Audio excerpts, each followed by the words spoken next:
Are you one of those people who hates delegating tasks to others?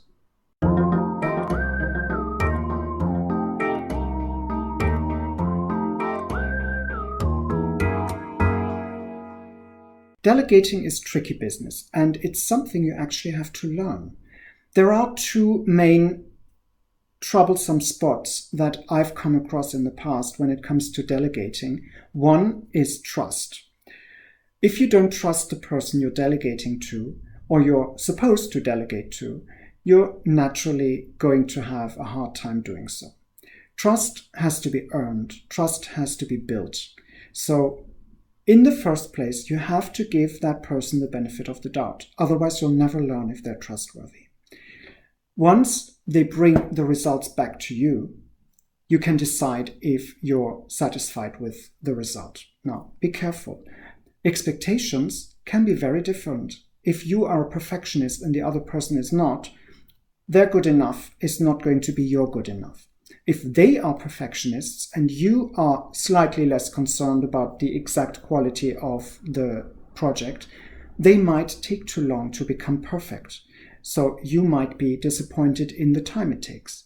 Take that into account and think clearly what you expect from them and what you don't expect from them. And when you ask them to do something, make very clear how long it takes and what your expectations are. The other troublesome thing is that delegating requires that you are able to cut a particular project into slices that can be given away and that can be achieved without too much knowledge of the whole thing. Because the whole point of delegating is that somebody does a small bit of the job that then slots into the big whole. The tricky bit as the person who delegates is that you have to find things that other people can do without having to ask you too many questions. This is where often things go wrong. And again, this is a question of experience. If you don't try to figure out what other people can do without having to be taught a lot of things, you'll never learn.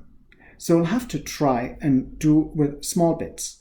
Obviously, there's a distinction between asking somebody to go to the post office and post a letter, which can be done by practically everyone, and doing complex math calculations that only specified people can do based on the knowledge that they have achieved and the data they get given by you. So different levels of difficulty, different levels of decision what bits can be extracted from the total of a project.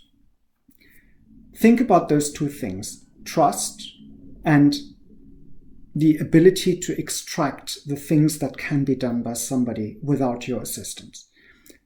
Give it some thought, stay clutter aware, come back next time.